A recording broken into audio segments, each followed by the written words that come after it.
Yeah, okay. Narendra, would you like to read the translation? Yes. The personality of Godhead is perfect and complete. And because he is completely perfect, all emanations from him, such as this phenomenal world, are perfectly equipped as complete wholes. Whatever is produced of the complete whole is also complete in itself, because he is complete whole. Even though so many complete units emanate from him, he remains the complete balance. So some very important understandings are given here in this verse.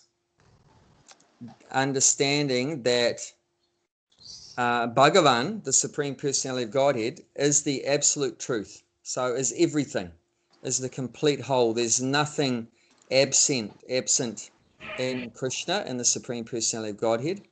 He is absolutely everything. He is the whole, and everything else is part of the whole. And that's established in Bhagavad Gita. In the 15th chapter, text 8, he says that all the living entities are parts and parcels of him. So very, very important understanding that that Bhagavan is not an ordinary person or even a great person.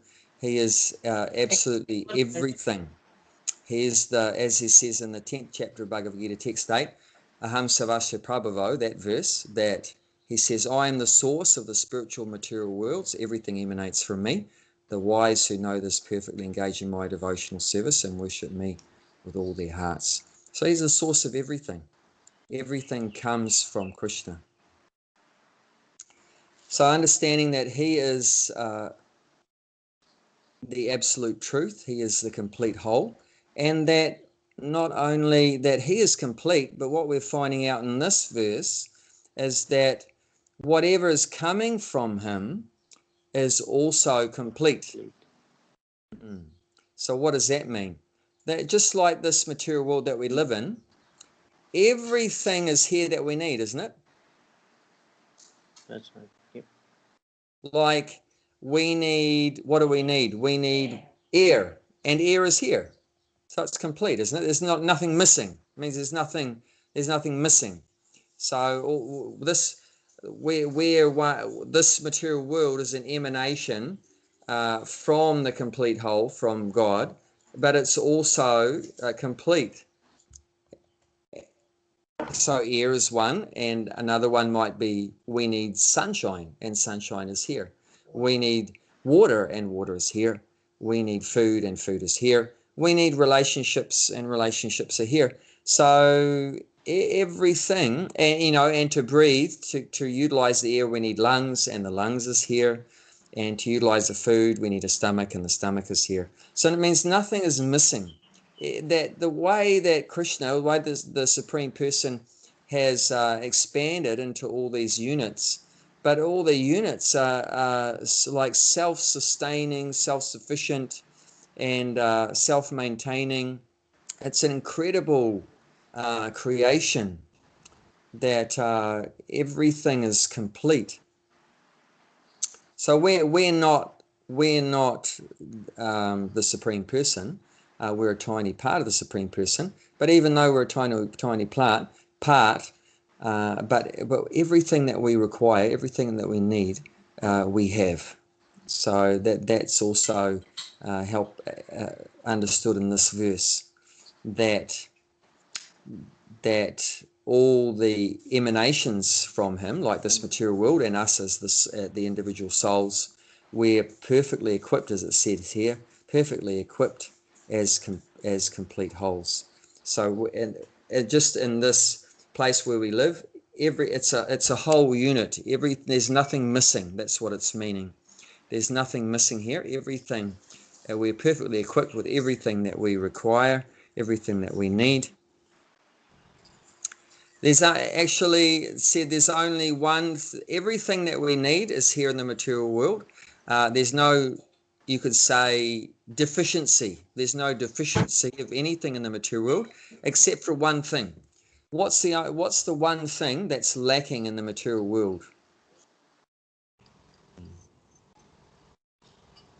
The spiritual completeness, I don't know. Yeah. Yeah. That it's there's only one thing lacking, is a lacking of the spiritual consciousness, Krishna consciousness. I mean, everything else, all the material things that we need are here, but the only thing that's lacking is that spiritual consciousness. We've forgotten God. We've forgotten the complete whole, which is pretty amazing because, Krishna is everything. God is everything. That everything comes from him, the water, the sunlight, the air, the food, our bodies, even the soul comes from him, but we've forgotten him. We've forgotten him. It's like, the part of machine doesn't know the machine, right? The big machine, yeah, kind of Yeah, very crude we analogy, can't see yeah. the big picture. Yeah, Yeah, that's right, yeah. we're so focused on the little part That's right. that we've lost the big picture. That's right. But so the idea is that we should try to do that. We should focus. We don't have to focus so much on our material requirements because they're already provided. You see, so everything that we need is already here. So you don't have to endeavor too much for all those other things because it's all automatically set up. The material is automatically set up to provide everything you need. The thing that you need to work hard for is to revive your relationship with the complete whole. That one has been temporarily forgotten. That's also within us because our connection with God can never be cut off, but it can be temporarily forgotten. So that's what we want to reawaken, revive that you could say temporarily lost relationship with the Lord. Although we know that we're not actually cut off from the Lord, because if we were cut off from the Lord, we wouldn't be living. Because, like I said, everything comes from the Supreme Lord. So, he's intimately related with us and providing us with air and water and food and all these things that we require. It's all coming from him. Without him, none of these things would exist. There would be no earth, no water, no fire, no air, and so forth. So we're definitely not separated from him. But in our mind, in our consciousness, and due to our false ego, then we've created this illusory kind of separation from him and forgetfulness of him. So the idea of all the Vedas is to reawaken that consciousness of him. And that's what I said, like the Sri Isopanisad means knowledge that brings us closer to him, closer to the Supreme Person. So this is the main thing that human beings are meant to do, is to reconnect with the absolute truth, with the Supreme Whole, to revive that lost loving relationship, not just to work hard like the animals and so forth, and eating and sleeping and mating and defending. It said these things are automatically provided, in the material world. There's facility for all these things are there, but unfortunately, it's become a struggle, isn't it? Even to provide those bodily needs of eating, sleeping, mating, defending, it's become very difficult. Do you know why that is? It's all there, but somehow it's become very difficult to get those things. Because I think whose fault is that? yes, probably we actually are looking for more than what we actually need. That's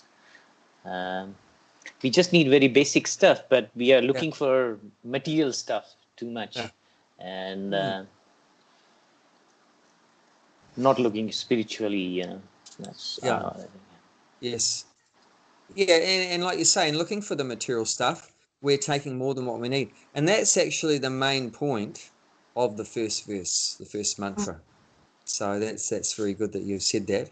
So that's what's established in the first mantra, that we should only take what we need. If we did that, if we followed that universal principle, that law of the Lord, to only take what we need and not take others' property, then there would be more of a balance, more of a harmony, and we wouldn't have any apparent scarcity of those things that we need. But because we tend to be very greedy for material things and take more than what we need, then it creates an imbalance and a scarcity, and then there comes competition and rivalry and exploitation, and so many things come in, and violence and anger and so forth. And crime and everything like that. So we've got so many problems, and just exploiting Mother Earth and taking more than what we need, and hurting other living entities. And then if when we hurt other living entities, then there's bad karma.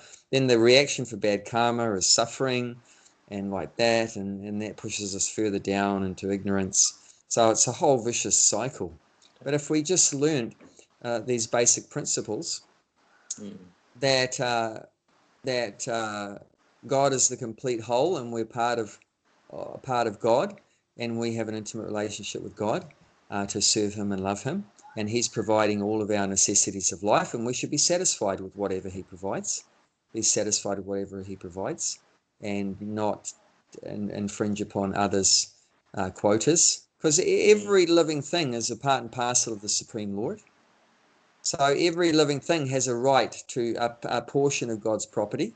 So as a father does, that the father loves all of his children equally. So he loves all the spirit souls in different forms, in different bodies, different species of life. So he as the father has the duty to maintain all of the children, whether they're young or old or strong or weak or big or small or whatever they may be, ugly or beautiful or whatever. He loves all the children. Whether the child is fit and healthy or whether they're handicapped or retarded or whatever, the father still loves all of them, isn't it? He loves all the children. So it's not that God just loves, human beings and He doesn't love the animals and birds and fish and everything. No, He loves all of them. So, we have to be careful not to unnecessarily harm any living entities. Otherwise, it causes a lot of bad karma and suffering, like I said. Obviously, if one of the children unnecessarily inflicting pain on another one of the children, then the father will step involved, and that person, that child that's creating a problem like that will be receiving some punishment from the father. So that's what we see, and like now, I mean, it's become very obvious for those that have knowledge that these things that we experience, like COVID virus and different natural disasters like earthquakes and famines and droughts and forest fires and whatever it might be. These are just reactions to human beings who don't follow the laws of the Supreme Lord and hurting other living entities and taking more than what they need. And then there's some form of discipline and punishment is required. And hopefully the idea is hopefully human beings will snap out of their illusion and get back into line and become better children. That's the idea. But very important thing for this correction to take place is that human beings need knowledge. So this knowledge of the Vedas is very important. Otherwise, human beings always remain ignorant and just absorb very selfishly and trying to please their senses, like I said, which is not necessary. They just focus on trying to get things for their body, because what we need for our body is automatically there. I mean, like here, where we are now, we're living on the land, and we're starting to grow food, and we've got nice stream water coming down from the mountain and everything like that. So that we can understand that all of our needs we can get from the land. It's already here. We just have to live more in harmony like that. So slowly, if we have knowledge, then we can work more towards living in harmony with the Lord's creation. And then we'll find that everything goes more easier. And then we can focus on our real purpose, which is to get, like this book is about, getting closer to the Supreme Person. Instead of modern day societies going further away from the Supreme Person, going further away, becoming more forgetful of the Supreme Person. Like Prabhupada, sometimes he would compare the modern educational system to a slaughterhouse. Oh no. Yeah. Why do you think he would say that? Why would he say our educational institutions around the world are like slaughterhouses?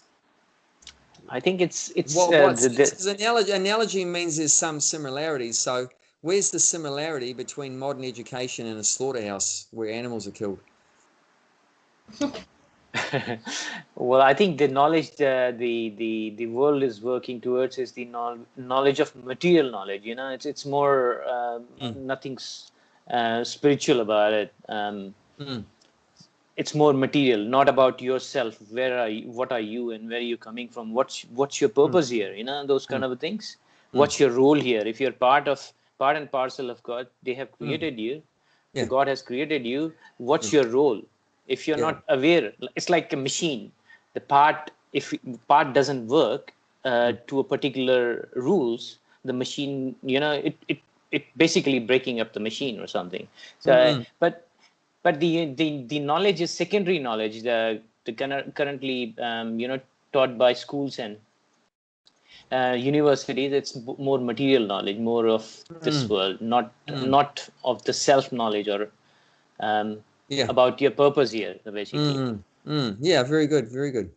So in a slaughterhouse, what's the common feature of a slaughterhouse? You cut the animals, obviously Yeah, animals kill have the been animal. killed.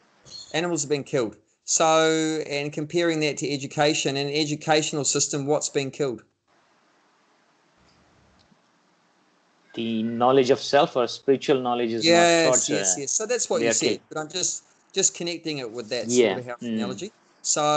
So an educational system, our God consciousness has been killed. We're becoming more godless. Like for example, many young children, they may believe in God, so and they come from religious families and so forth, many of them that go to school. But when they graduate from school, generally, what would be their their philosophical or religious disposition? What do you think?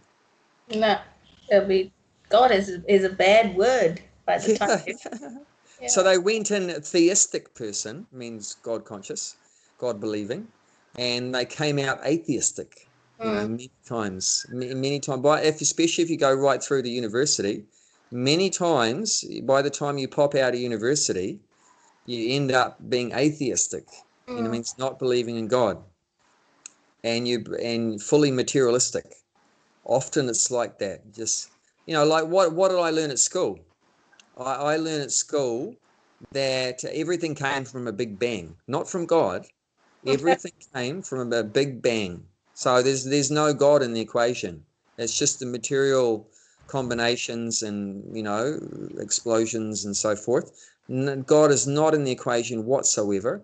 Everything started from a big bang, Should not ask from. where the bang came from. Yeah, well, who pushed the button? They don't ask that. Who pushed? Because you can't have a bang without someone pushing the button, right? But but Prabhupada said like that. Okay, even if there was a big bang, but who pushed the button? And that was Krishna. So, but it wasn't actually a bang. But even if it was a bang, the intelligent thing to ask would be, like if a building is exploded, then naturally you would think, well, someone placed explosives and someone pushed the button. It doesn't happen by itself, does it? Things don't blow up by themselves. There's still a person involved, even if you are going to think about an explosion, if you're logical about it. And the other thing I learned was one other thing was about that we've evolved from monkeys. So once again, there's no God in the equation. It's just all mundane. It's just, the evolutionary theory, Darwin's theory is which is very commonly taught all around the world, is fully atheistic. It's just different material combinations, and by chance this happened, and by natural selection this happened, and there's no question of God or Krishna or anything in there. So generally, if you go through such education, you become atheistic. So that's so our God consciousness, our spiritual inquisitiveness or whatever is killed. So that's why he gave it that very heavy comparison, but it's very true actually. So to counteract that, we need some spiritual education, and that's actually, if you look at the ISKCON, this International Society of Krishna Consciousness, has 7 purposes. That when Prabhupada started the organization, the institution began in 1966. Then he established 7 purposes, and most of those 7 purposes are to do with educating and teaching and training. So this is like a kind of education that's pretty much nowhere in the world.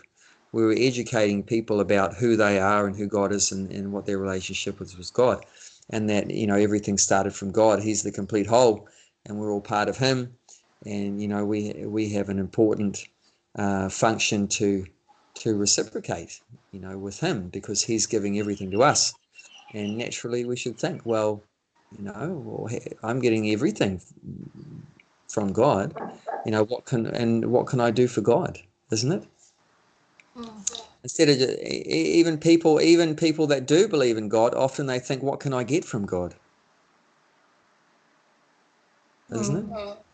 What can God do for me? He's already doing everything for us. But the real question is not what God can do for me. There's no question of that. He's, like I said, He's giving us everything. And still we ask for more from Him. You know, can you increase my business profit, God? Can you get me a husband or a wife, God? Can you help me to pass my exams, God? You know, He already knows what we need. You don't have to ask Him. He already knows that you need a husband or a wife, that you need to pass your exams, that you know, your business needs profit. You don't have to ask Him for those things.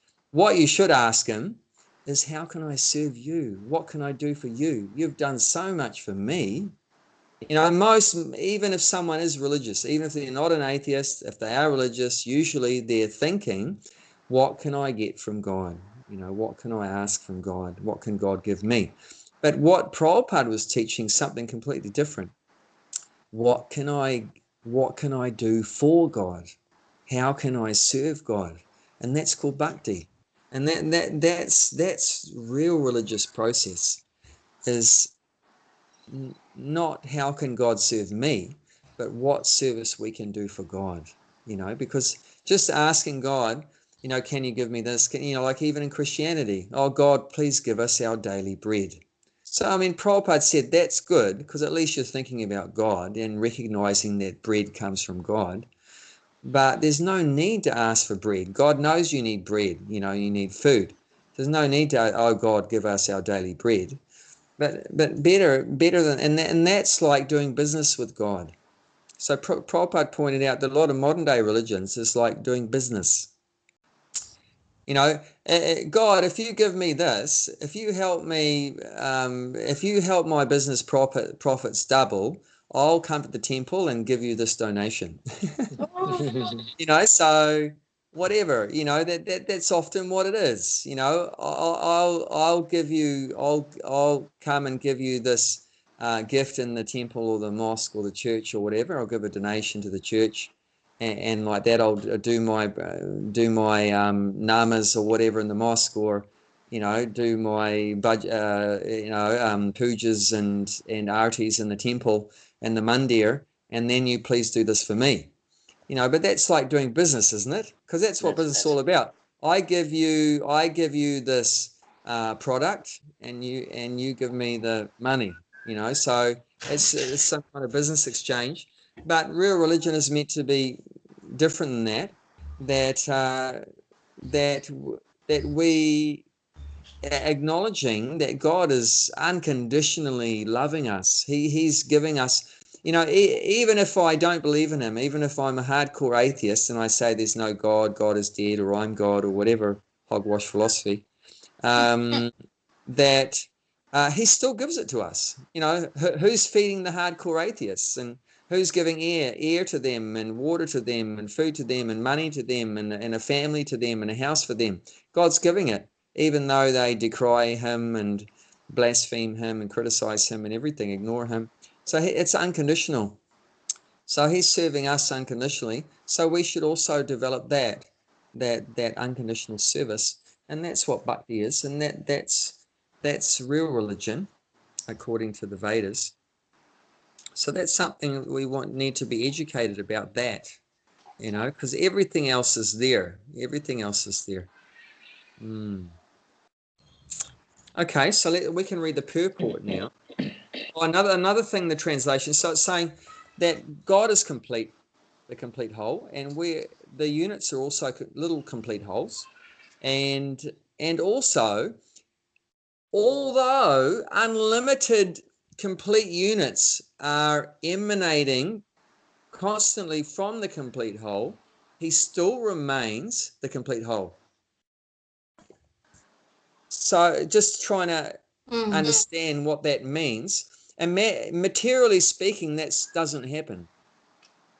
If I have a cake and cut it into 10 pieces and distribute in those 10 pieces, does the cake remain? No. No, it's gone.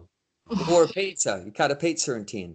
You hand out the 10 pieces of pizza and the whole pizza, it's gone. So materially, if a whole thing gets divided up, that whole thing is not there anymore. But in spiritual terms, that's not the case. That doesn't apply. Even though Krishna has expanded himself unlimitedly into tiny parts and parcels, he still remains the complete whole. He's not diminished or reduced in any way. That's what this verse is establishing. He's the complete whole. There's many complete wholes coming from him, but he still remains the complete whole.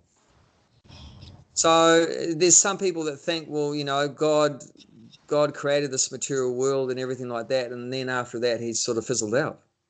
Some people think like that. That God has expanded into everything, and then God is just evaporated. God has vanished because he's divided himself into everything. So that original God doesn't exist anymore. But that's not the case. He still remains the complete whole. And what can you think of any material examples where one object can radiate out energy or expansions and still remain with the same amount of power and not reduce in any way?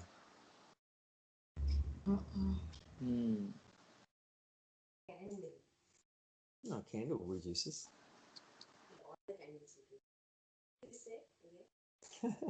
Giant is asking me in the background. Where a material object can expand energy, radiate out energy from itself, and not be reduced in any way, even though expanding so much energy. What about a mother giving birth to a baby, right? It's part of her going out, but she is still complete, right? Yeah, she still remains the same. Doesn't become lost because she has 10 kids. I mean, previously some women had 10 kids, 15 kids, 20 kids, you know, even the Vedas, if you go back long enough, it's more than that.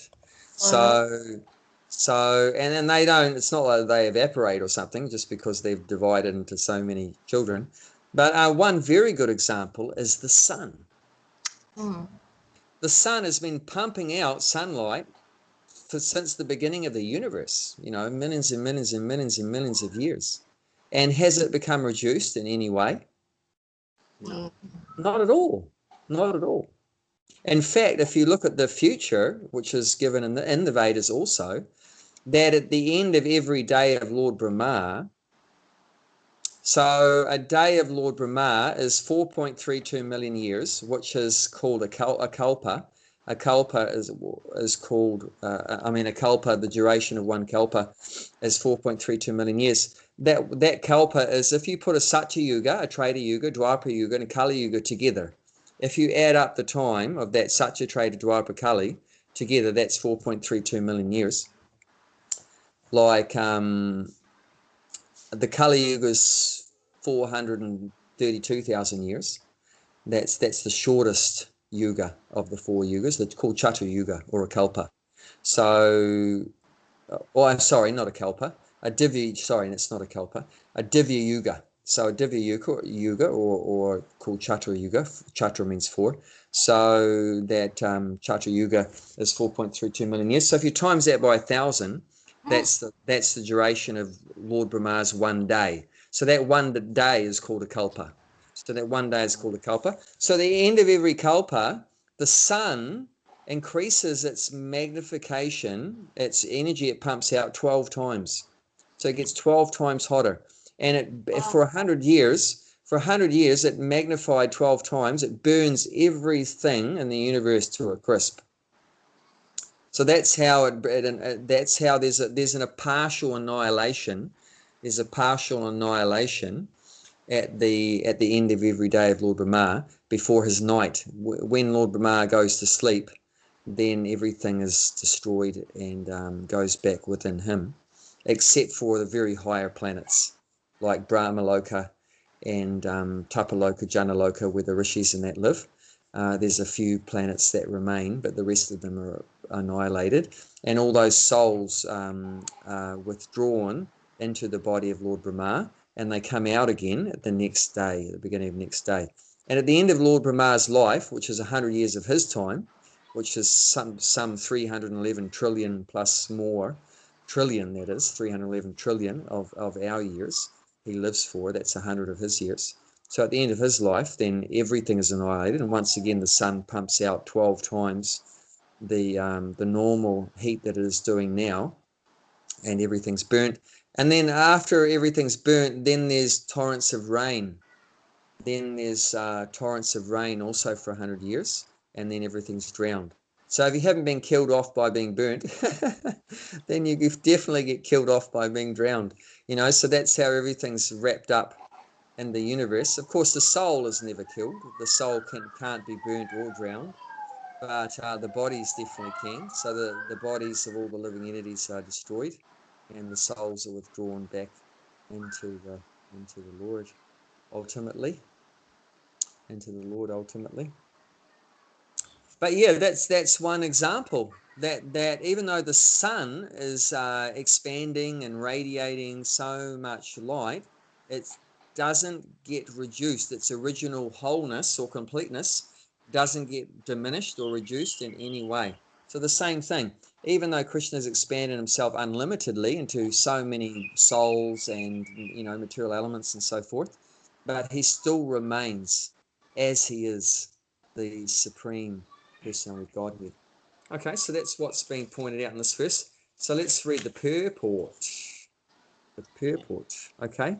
Who wants to read? I can read. Yeah. The complete whole, or the supreme absolute truth, is complete personality of Godhead, realization of impersonal Brahman or of Paramatma.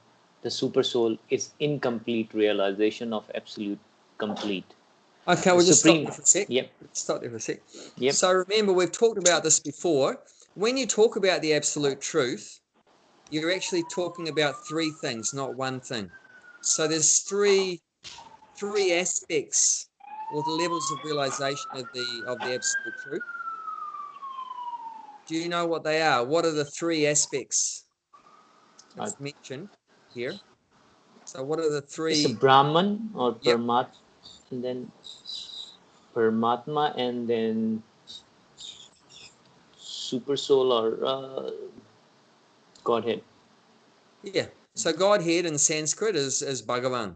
So Bhagavan. Okay. The supreme person. So the supreme person in Sanskrit is Bhagavan. Bhagavan, you know what Bhagavan means? Break it down. Bhagavan. Bhagavan. No. So Bhaga means opulences, and Van means one who possesses. One who possesses all opulences. Another word for a Bhaga is Aishvarya. It means opulences. So there's 6 of them. So there's 6 Bhaga or Aishvarya. So one is strength, another one beauty, another one knowledge, another one wealth, another one fame, Another one, renunciation or detachment. So those 6 things, whoever possesses those 6 opulences in full, that is Bhagavan. That is the Supreme Personality of Godhead. That is the definition of God in the Vedas. God is that person who possesses all 6 opulences in full. That's God. That's Bhagavan. So that's the criteria for accepting someone as the Supreme Person, that they should be possessing these 6 opulences. They have complete beauty, complete strength, full knowledge, full wealth, everything like that. So when Krishna came to this earth 5,000 years ago, he displayed all these 6 opulences of Bhagavan in full. Therefore, he was accepted by all the sages and knowledgeable people as the Supreme Personality of Godhead. And if you read Krishna's pastimes, you can see that he displayed, like when he lifted Govardhan Hill for 7 days. So he's displaying, on the weakest finger. Why did he hold it up with the little finger of the left hand? Because that's the weakest. That's of all 10 fingers, the weakest finger was on the left hand, is obviously the weakest hand, and the weakest finger on the weakest hand is the little pinky, little finger there. So he lifted it up for 7 days without any sign of difficulty or anything like that. It was no struggle whatsoever. So like that, different pastimes, he displayed different opulences. And how he attracted all the living entities when he played his flute. The gopis came running. He attracted the deers and the cows and the peacocks, and everyone was attracted to him. He's so beautiful. There's so much unlimited beauty and wealth. When he went to Dwarka, he's got 16,108 palaces with a wife in every palace, 16,108 wives, and so much gold and so many things, and it's unlimited wealth. So like that, and so many opulences being displayed there. So that's God, that's Bhagavan, who possesses all these 6 opulences. Opulences means those things that are attractive, to us. What are we attracted to? Think about it. What attracts us? If we see someone's very strong, that's very attractive. If we see someone's very wealthy, that's very attractive. Like the Birla family in India, very wealthy, or Bill Gates or someone like that, very wealthy, so we were attracted to that. Or if someone's very knowledgeable, like a scientist, right, like we were talking about before, everyone's just blindly following the scientists because, they have so much knowledge, so we're very attracted to someone that has a lot of knowledge like that. And beauty, of course, if someone's, very beautiful, we're very attracted. Oh, they're so handsome, they're so beautiful. Or if they're very famous, some very famous, some rock star, movie star, Bollywood star, maybe politician or something, or whatever, sports celebrity, we're very attracted to them. And renunciation or detachment, if someone's very renounced, like some yogi in the Himalayas in the forest, he hardly eats anything. He doesn't have clothes. He doesn't have a house. He's so austere, so detached. And that's very attractive.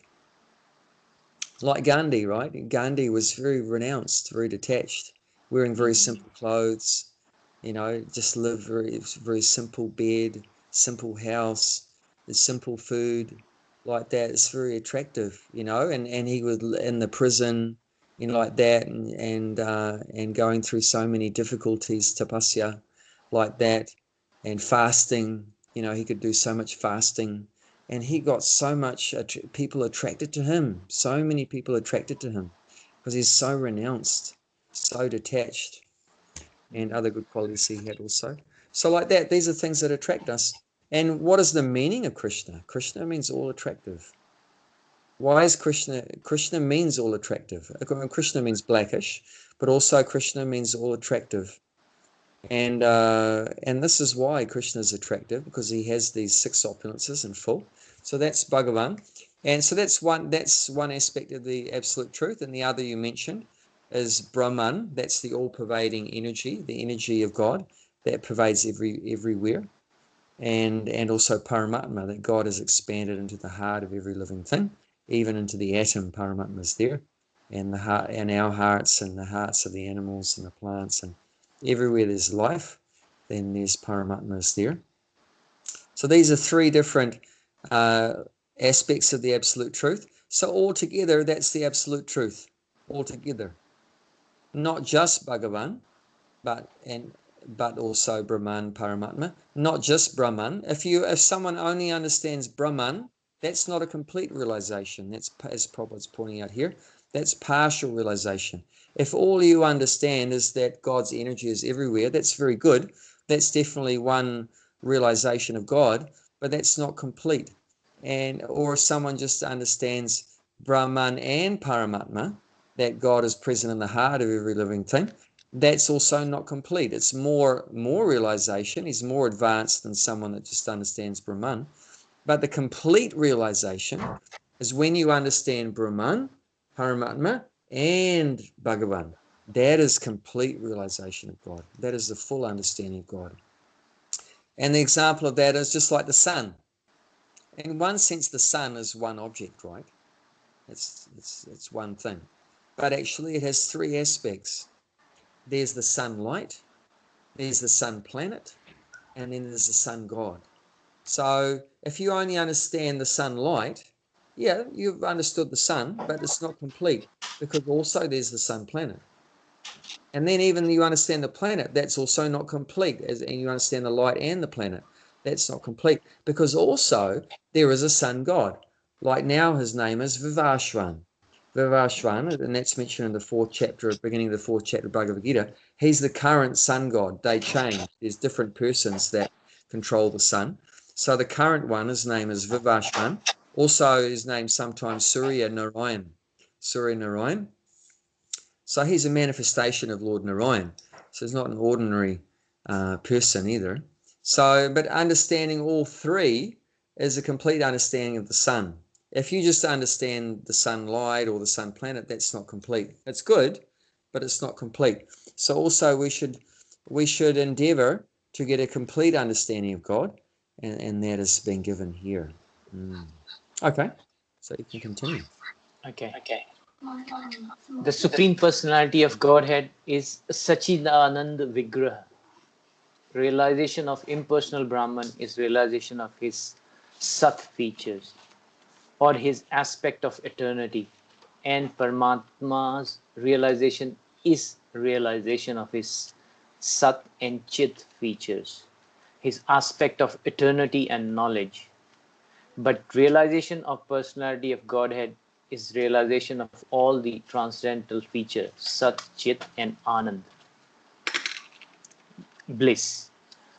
When one realizes the Supreme Personality, Supreme Person, he realizes these aspects of absolute truth in their completeness. Vigraha means the form, thus the complete whole is not formless. If he were formless, or if he were less than his creation in any way, any other way, he could not be complete. Okay, let's stop there. This is some very important things. So this last statement, do you understand the logic that Prabhupada's saying, that if God didn't have a form, then he couldn't be complete? That means we would be more than God, because we have a form, right? Yes. How, if you think logically, how I can have a form, but God has no form? You know, people say like that, right? That God has no form. And but that's not logical. That means we're more than God, because I have a form, he doesn't. But then he's not complete, right? Yeah, I'm more complete than him. If I have a form and he doesn't, then there's something lacking in God, that he doesn't have a form. So this is Prabhupada just talking here very logically, that definitely just by logic we can understand that God must have a form, because if he is the complete whole, which of course by definition God has to be the complete whole, then he has to have everything, including form. Of course, that form is not necessarily going to be like this form. And the Vedas say like that, you know, there are verses in the Upanishads, and that's why Prabhupada's pointing it out. There are verses in the Upanishads, different Upanishads, that's saying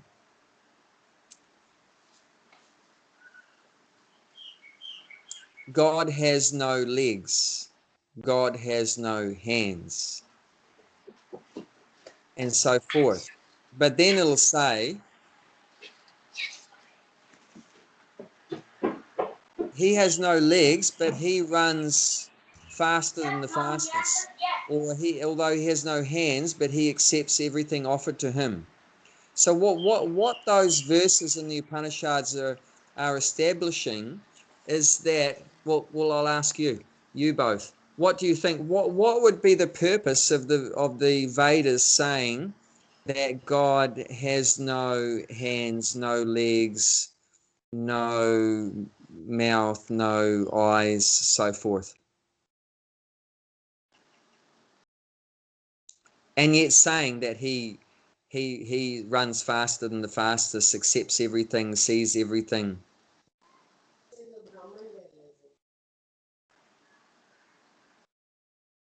Giant is saying it's in the Brahman realization. Okay. Any other things that come to mind? Why would on one side the Vedas say he has no hands, no legs, so forth, and the other side say that, but he can have a form? Okay.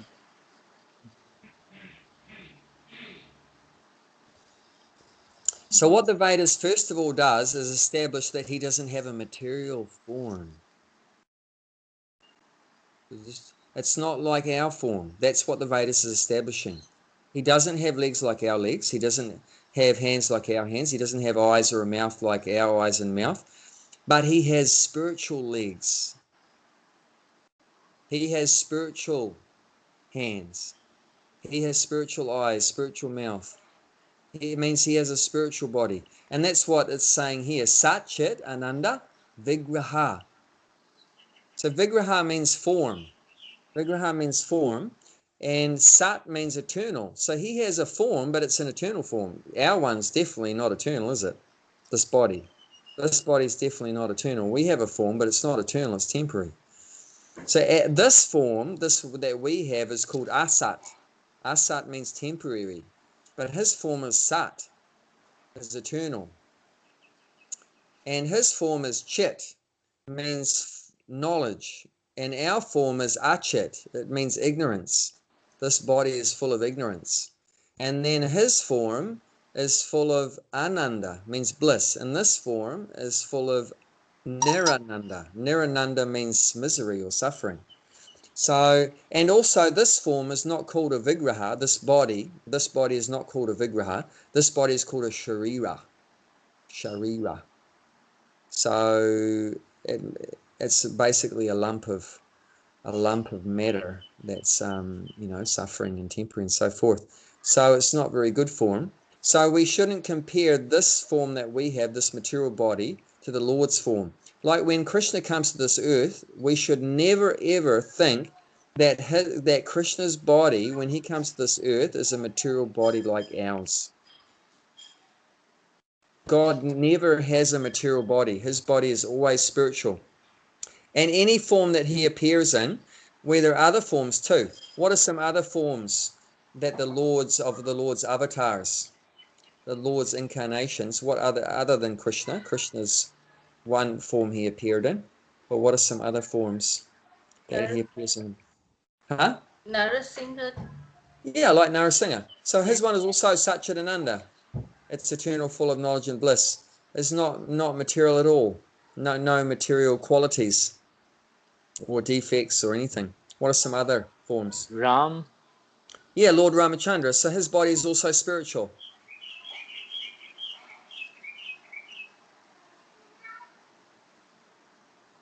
Like any of the incarnations, have you ever heard of the incarnation dying? No. No, you never hear. Why? Because they don't. They just go woo, off back to the Vaikuntha. You know, have you ever heard of any of the incarnations having an ordinary birth, like they popped out of the mother's womb? Have you ever heard of an incarnation that popped out of a mother's womb? No. No. How did Krishna appear?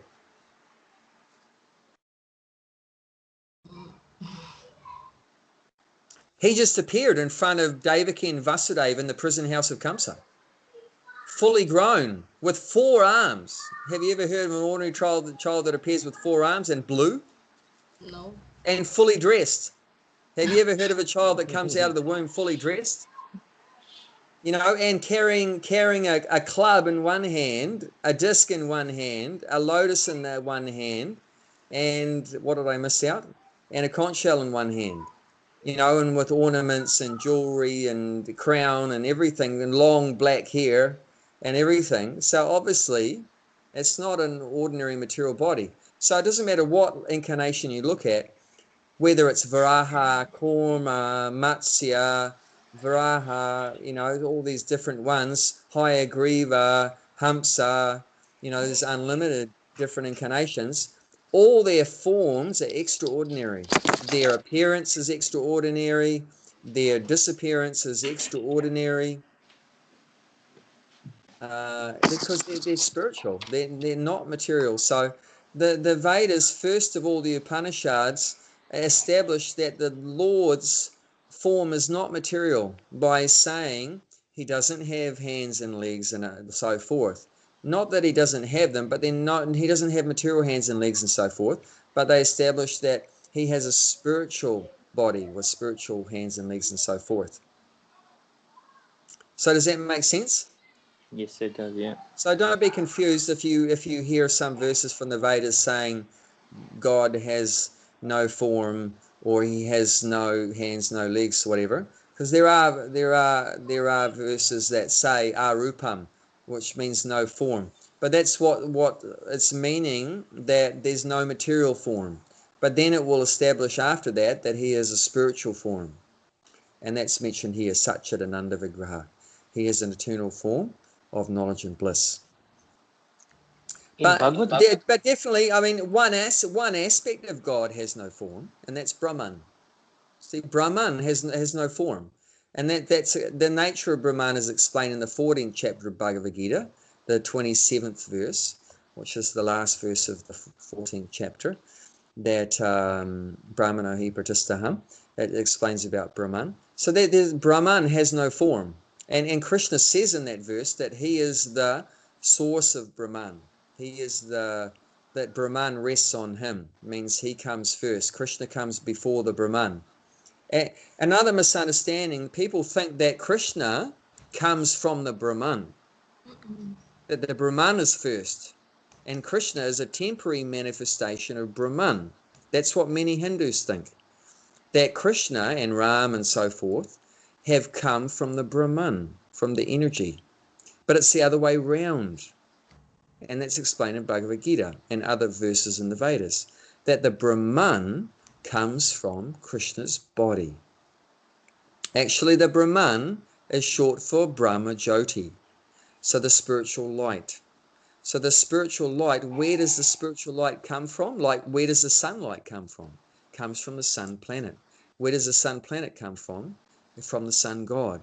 So in the same way, the Brahma Jyoti, the spiritual light that pervades everything and has no form, it comes from Krishna's body. It's the brilliant effulgence, that the radiance from Krishna's body is the Brahman, or the Brahma Jyoti. So the main aspect we want to be looking at always is Krishna, because he's without Krishna, even those other aspects have no real meaning without Krishna. Krishna's the summum bonum. He's the pinnacle, or the topmost, the essence of the absolute truth. So very important to have an understanding of the Supreme Person. If you just have an understanding of Brahman, okay, there's this all-pervading energy, And I mean, that's okay, very good. But then if you make a mistake like that to think, oh, that Krishna's an ordinary person, he's just like us, or he's come also from Brahman, we're all just come from the Brahman, then that's an offense to think like that. That's called aparad.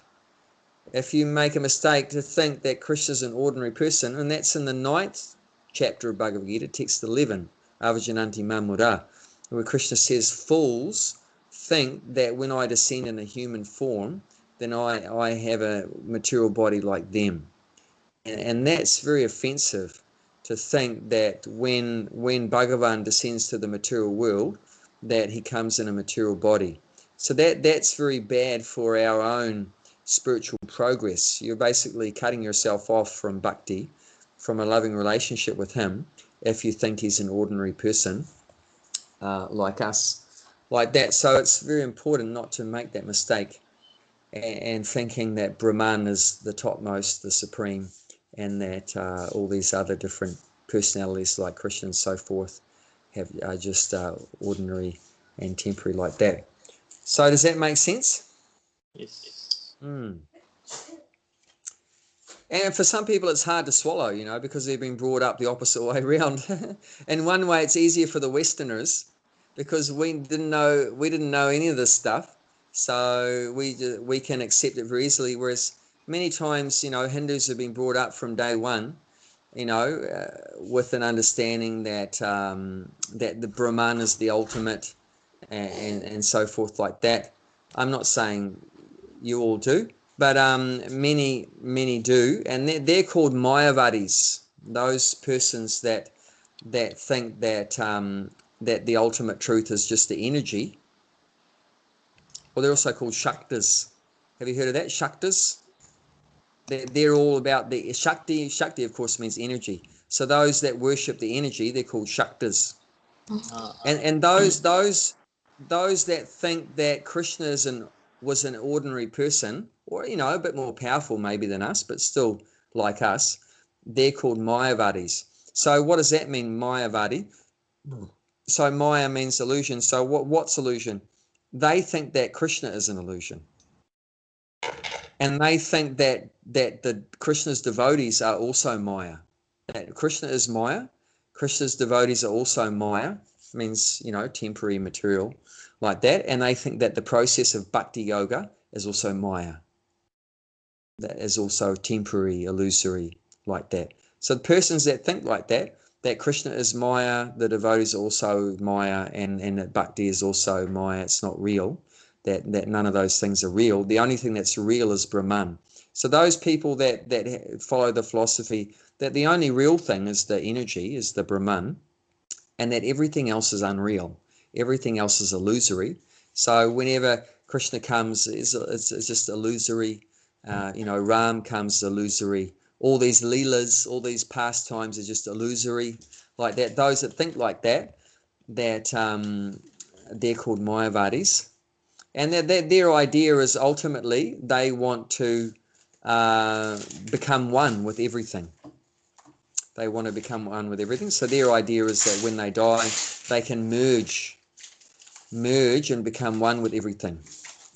So become one with the Brahman, merge into the spiritual light, and become Krishna, become Ram. So some of them are like that too. Their idea is to become Krishna, become Ram, become everything like that. So there's all different kinds of philosophies. So many especially Hindus may be aware of many philosophies, and that's why sometimes it can be confusing and sometimes hard to accept when you hear things like this. But this is what we're hearing from is actually the original version of the Vedas given by Vyasadeva. So we should take it from Vyasadev's version because he's the author. I mean, if you want to understand a book properly, who's the best person to understand it from? The author. Yeah.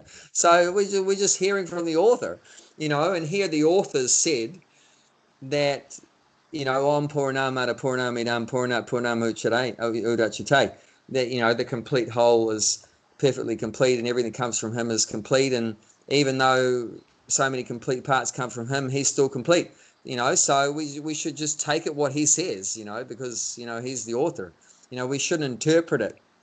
It's already clear. What if something, you only need to interpret a subject if it's not clear. Does that make sense? You only need to give your interpretation if something's not clear. But if something's clear, why, interpret it? No, it's clear. And so that's what we're trying to get the original understanding of the Vedas, because so many people present the Vedas in so many ways. And sometimes it's unnecessary, or the ways they interpret everything and juggle the words around and try to interpret it different ways. But rather we should just very straightforwardly accept what Vyasadeva is presenting, because he's presenting the absolute truth. And if we fiddle around with it, then we're going to lose that. It becomes like Chinese whispers and all that kind of stuff.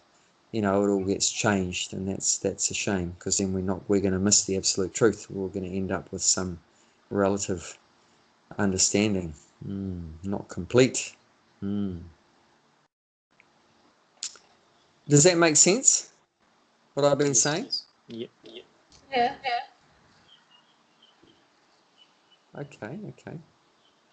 Okay, let's continue then. Okay. The complete whole.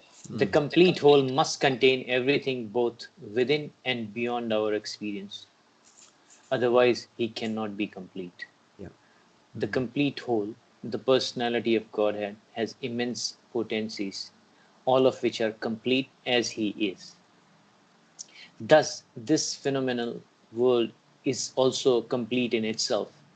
The 24 elements of which this material universe is a temporary manifestation are arranged to produce everything necessary for the maintenance and subsistence of this universe. No other unit in the universe need make an extraneous effort to try to maintain the universe. The universe functions on its own time scale, which is fixed by the energy of the complete whole. And when that schedule is completed, this temporary manifestation will be annihilated by the complete arrangement of the complete whole. All facilities are given to small complete units, namely the living beings, to enable them to realize the complete whole. All forms of incompleteness are experienced due to incomplete knowledge of the complete whole. That's far out, isn't it? Just think Yeah. about that sentence. It's beautiful, isn't it? All forms of incompletion are experienced due to incomplete knowledge of the complete whole. That's so beautiful, the way that Prabhupada wrote that. I love that sentence. It's just so nice. So, isn't it? Sometimes we may feel like something's missing, isn't it? I remember when I was young, before I met the Hare Krishnas, I didn't feel complete. I felt there's something missing from my life, and it was really bugging me, because I had money, I had a house, I had food, I had so many things, but in the core of my heart I was feeling some incompleteness, some insufficiency. Something's missing from my life. What is missing from my life? And I actually went traveling around to look for what it was. And when I was 20 years old, when I was traveling around, I met a Hare Krishna, and then he spoke to me about Krishna consciousness, and then I found that missing piece in my life, which was Krishna. And then after that, I've ever since then, 25 or more years, I've felt complete, with that knowledge of Krishna. So this is a way that we can eradicate all feelings of incompleteness in our life, by coming to Krishna consciousness, as it's saying here. We want to get complete knowledge, so all these bad feelings that we have are due to incomplete knowledge. So we want to get complete knowledge. So like it's saying here, complete knowledge means knowledge of Brahman, knowledge of Paramatma, and knowledge of Bhagavan. That's complete knowledge. And then, of course, the soul and our relationship with God, and that's complete knowledge. Anyone else want to say anything about that? Hmm. Yeah, and Prabhupada's Yeah. saying the material world, yeah. Material world is complete, but just the only thing is our knowledge is not complete. But everything we need that's completely there. That Krishna's provided everything we need, all facilities that we need. That's all complete. Everything's in the material that we need. Only thing missing is our knowledge. Where our knowledge is lacking. Like, all the facilities that we need to live are all provided so perfectly by True, true. the complete whole. Okay, if there's nothing comes to mind, we can continue. We'll finish off the Okay. purport.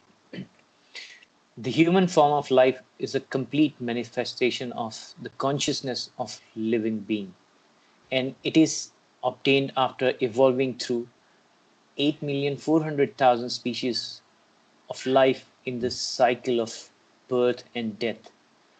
If in This human, is very yeah, important. So we'll just stop here. Sorry, I keep yeah, stopping, but these are no, no, no, that's fine.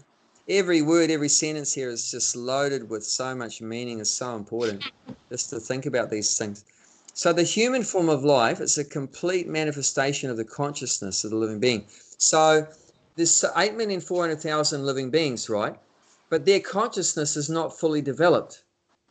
There's a lot of ignorance there.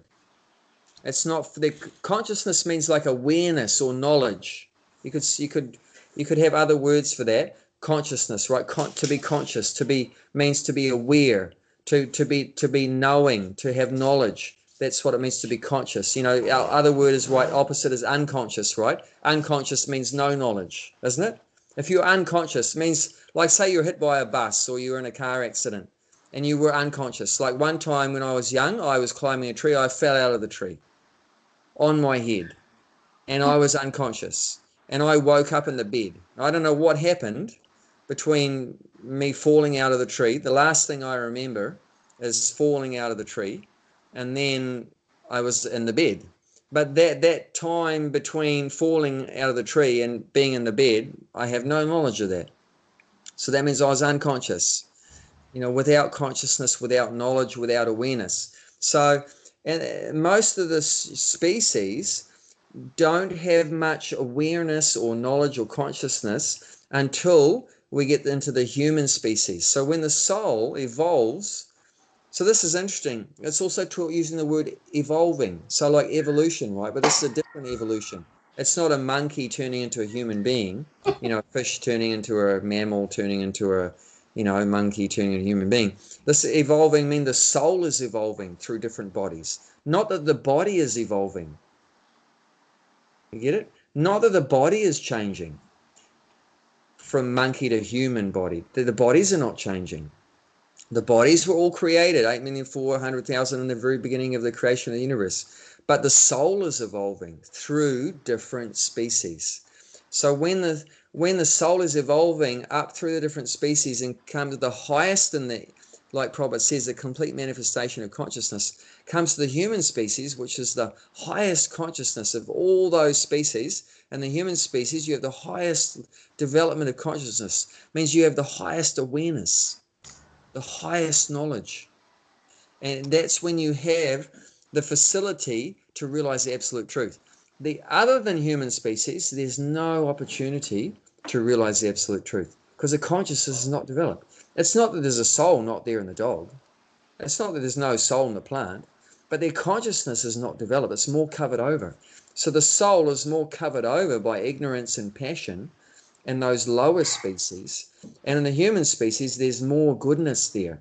There's more mode of goodness. Mode of goodness means you can read about mode of goodness, the three modes of material nature in the 14th chapter of Bhagavad Gita. So there's the symptom of mode of goodness is knowledge. So and happiness. So in the mode of the human being has more of that mode of goodness, more conditioning of the mode of goodness, which means more knowledge, more consciousness. And we can think about things that the other species don't think about. Like, for example, who am I? Why am I here? Where did I come from? Why am I suffering? Is there a solution to the suffering?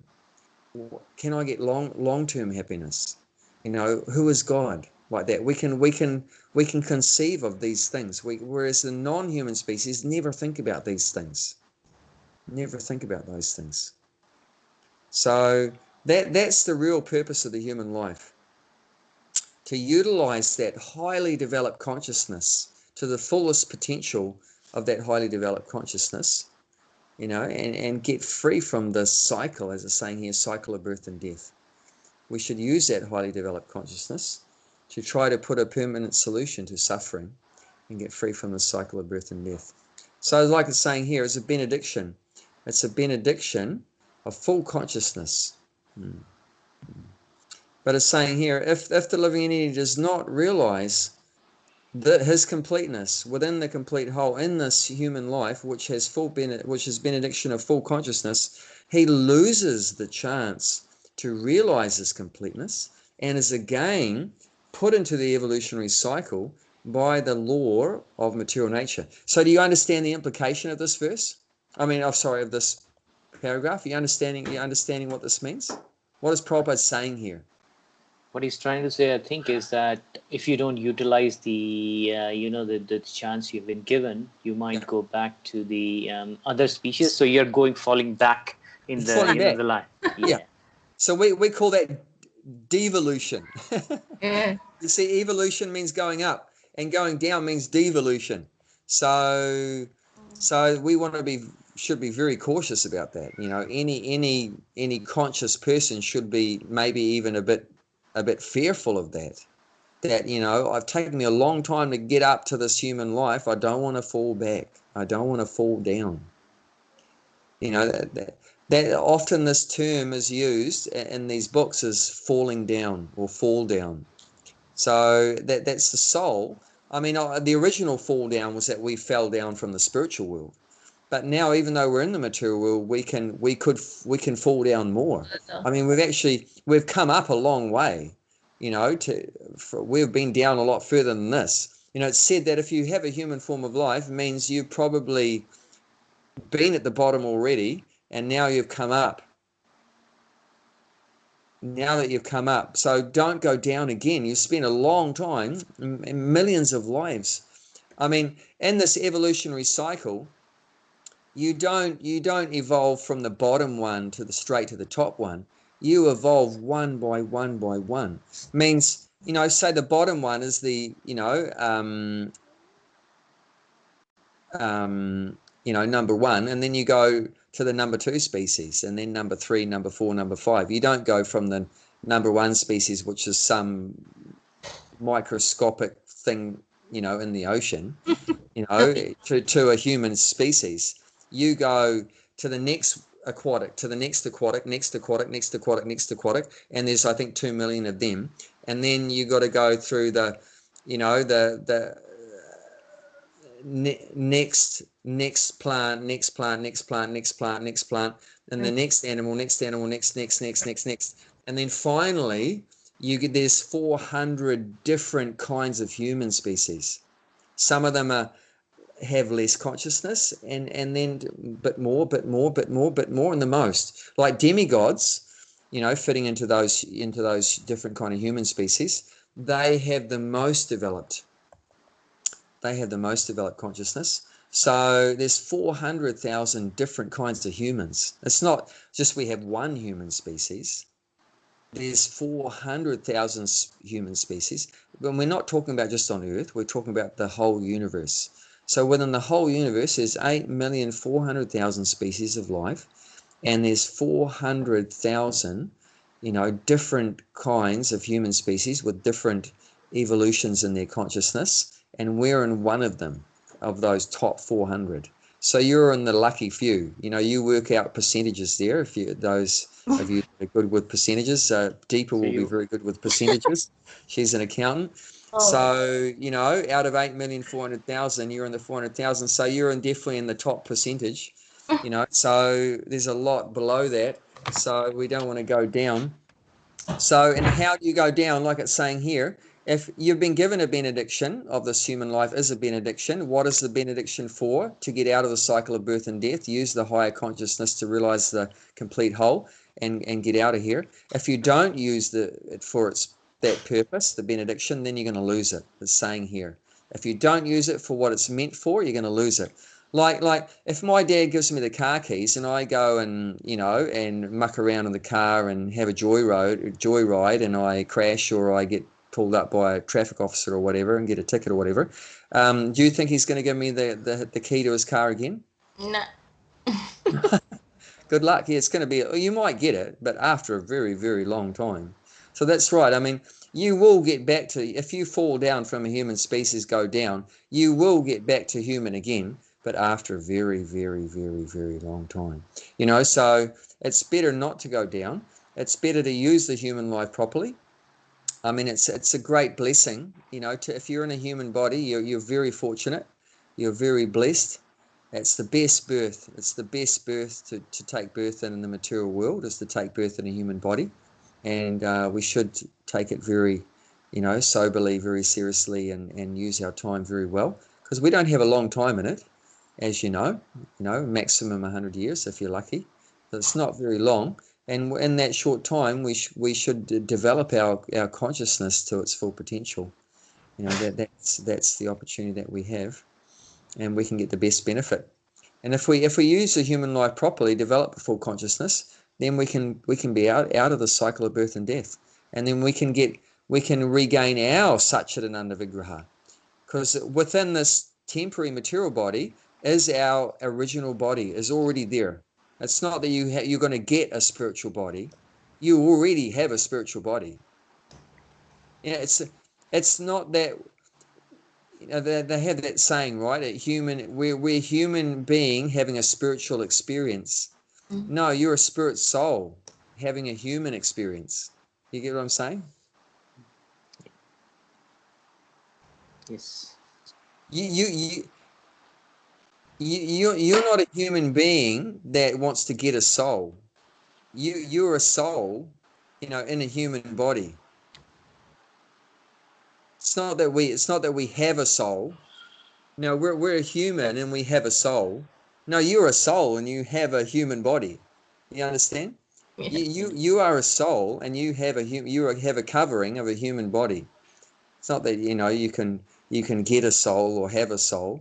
You are the soul, and you're just covered. It's like, I have this shirt.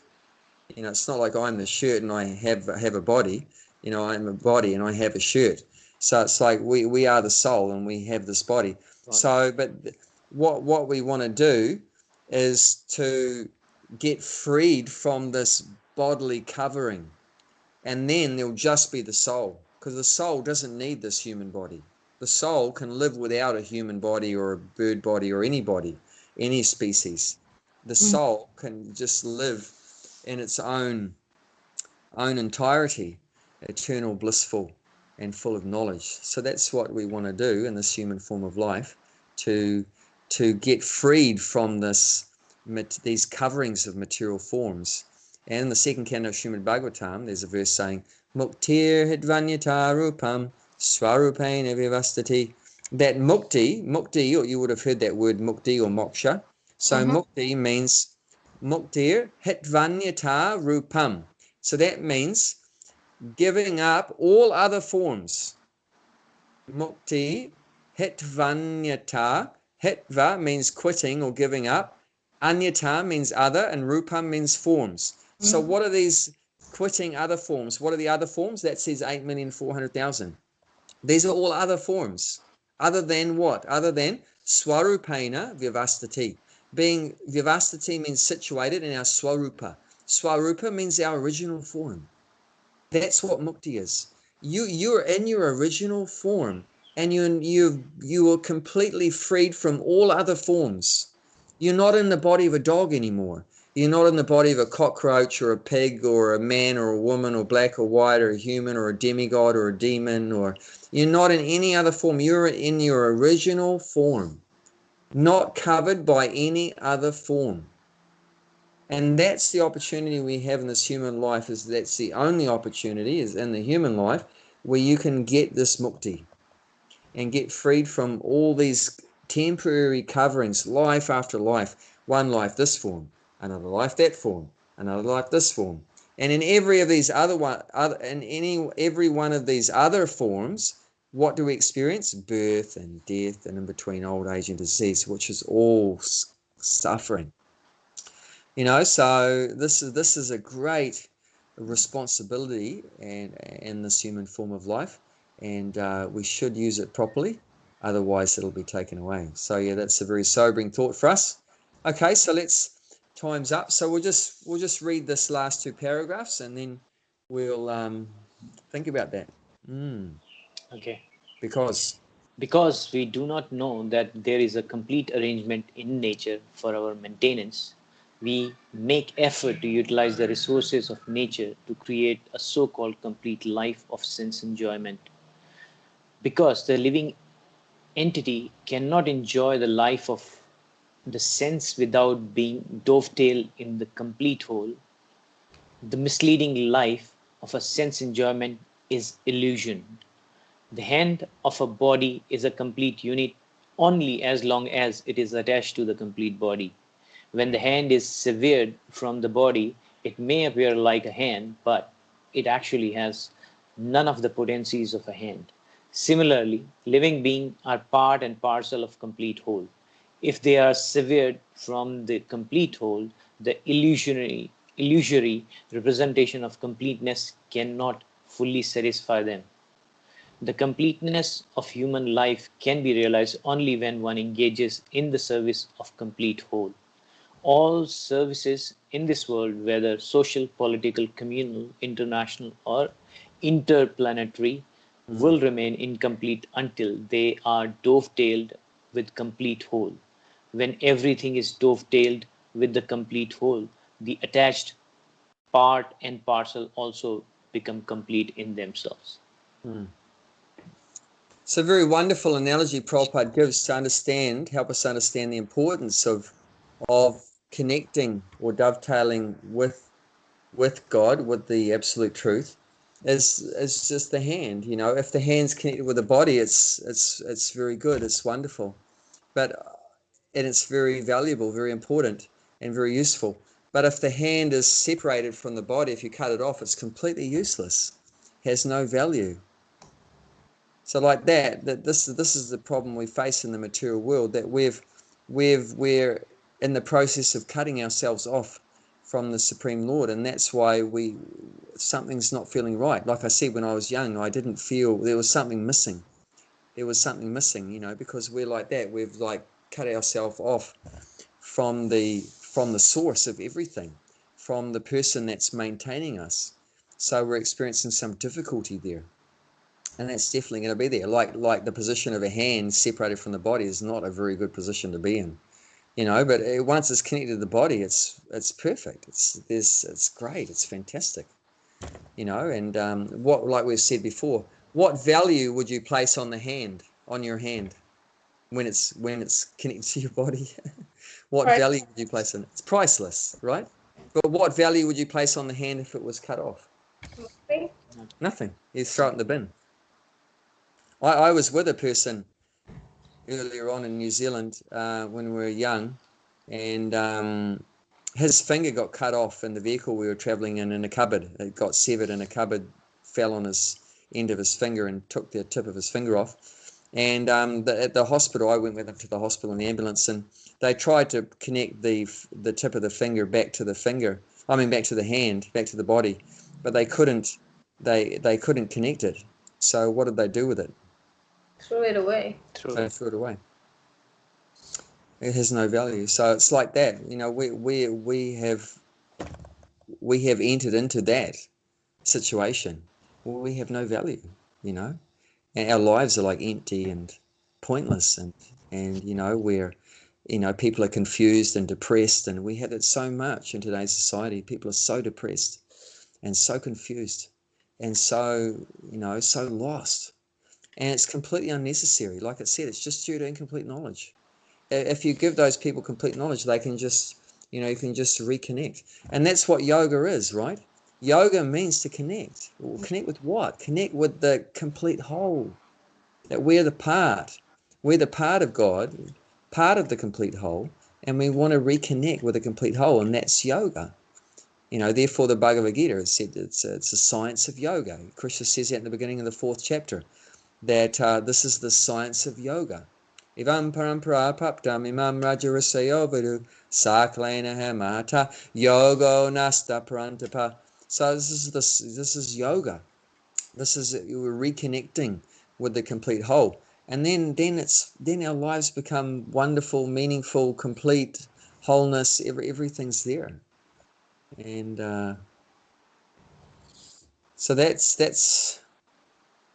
the most important thing, is developing this consciousness. We need this Vedic knowledge, and to hear from the spiritual master, to hear from the Vedas, and develop our consciousness is already developed. But all we need is this knowledge, perfect knowledge of the Vedas, and then we can fully develop our already developed human consciousness, and then our life's perfect and complete. So that's about all I have to say for now. So would anyone like to say anything? Any comments or your own realizations or questions?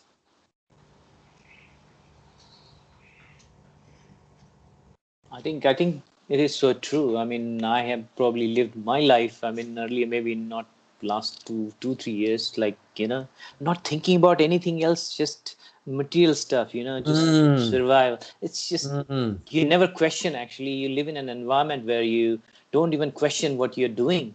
I mean, you're just going for, as it says, because we do not know there is a complete arrangement in nature for our maintenance. There's just everything is there. So why we are struggling to, for unnecessary stuff? Yeah. It's so that's pretty good. I mean, in terms of understanding that part. Yeah, that's progress. That's definitely progress. Realizing that we don't have to struggle so much. You want to go with the flow, not against it. Yeah. And and like you're putting some time into your spiritual, bank account, your spiritual realization. So that's great. That's great.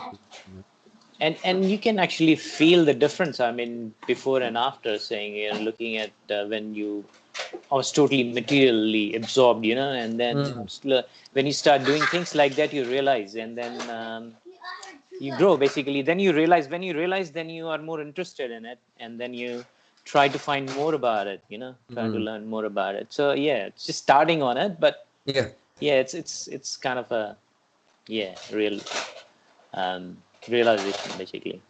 Oh, good. That's so nice. Thank you for sharing that, Narendra. Deepa, anything you'd like to say? No, I'm just thinking the vast majority of people are not even, they are unaware. They are just unconsciously going through, life without any realization, without knowing that about that connection. Even yoga, hardly anyone, if at all, knows what it really means. Yes. So it's as Prabhupada pointed out, very dangerous civilization, modern human civilization, very dangerous. A lot of these persons that are in human bodies now, they will not be in a human body in the next life unless they can get some kind of spiritual connection before they die. And therefore, for those that are spiritually conscious, it's their duty, their prime duty, once you've awakened your consciousness, to try to help awaken others. Because it's so sad to see, this downfall of the soul, after so much time and endeavors going up, working their way up, to go back down. So that's the prime importance. We should feel in our hearts compassion and trying to help others spiritually, not just materially, try to, material welfare, but the real thing is spiritual welfare, to try to give people some spiritual knowledge, try to awaken people to their real nature as the soul and their relationship with the Supreme Soul. And that can be done through trying to connect them up with chanting, or connect them up with the philosophy, trying to connect them up with the prasadam, connect them up with the devotees association, somehow try to help people get some kind of connection. Like it's mentioned, if someone hears the name Krishna once in their life, that, may give them a chance to get another human form of life, just that, and it destroys all their sinful reactions and may awaken their love for Krishna. So just the power of just hearing Krishna's name, or taking prasadam, or receiving the spiritual literature like Bhagavad Gita, can save these souls from falling downwards. So it's very important for those that are spiritually aware to try to help others. Otherwise, there's no hope. There's no hope. If those that are if the devotees of the Lord don't try to help other people, then there's no chance. I mean, why am I Krishna conscious? Because a Krishna conscious person, connect with me and help me. Otherwise, I'd still be floating around in so much ignorance. I'm sure in every single case of every, spiritually aware person, it's because another spiritually aware person helped them out. Yeah, I don't want to But go too much over in time. your case, Yeah. everyone, you approached with curiosity, but a lot of people don't even do that, and it's not interesting. You approached the devotee with curiosity and interest, and you wanted to know, and yeah. Yeah. No, yeah, it's you're not definitely not going to find everyone like that. I No. mean, because I was so frustrated with material life and exhausted, so therefore I was very open and inquisitive. But yeah, not everyone's at that point. A lot of people, like it's mentioned here, are still have a hope and sense enjoyment. They're still, feeling very eager about sense gratification, enjoyment, everything like that. So like that, they're very optimistic. I wasn't very optimistic. So it was easy for me. But yeah, it's a difficult job, for those that are devotees trying to help other people become Krishna conscious, spiritually aware. Often it's not easy, but still you have to try. Still you have to try, and at the very least, even if they don't take to it, but still they get some benefit, because, like I said, if they've heard even the holy name once, they get benefit, even if they don't take it up full time. But they still get purified of their past sins, and it can purify them. And apart from that, also Krishna's watching. He's Paramatma, right? He's in your heart and everything. He's seeing that you're trying to help other of Krishna's lost children come back to him. So you become very dear to Krishna. And Krishna says that in the last chapter of the Bhagavad Gita at the end.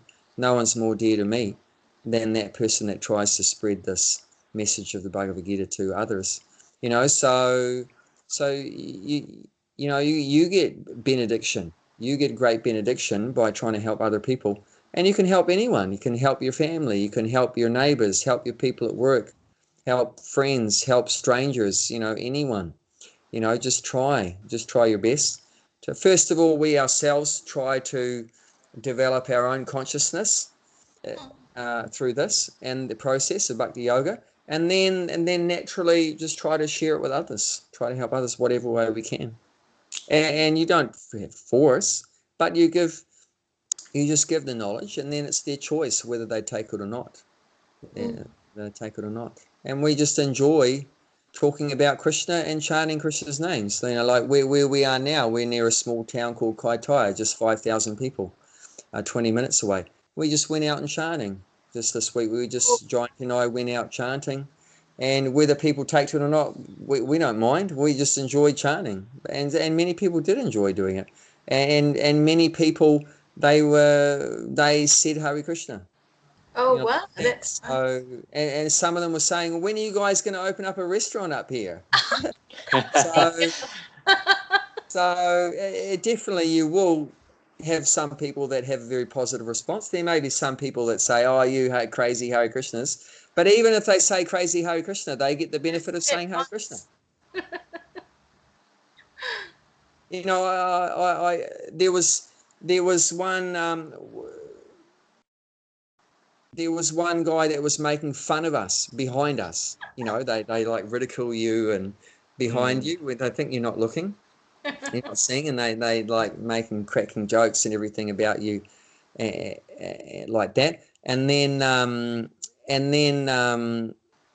I met one of them before, I wanted to pass a message on to him. So I actually followed him into a fish and chip shop or something, and he didn't see me there, and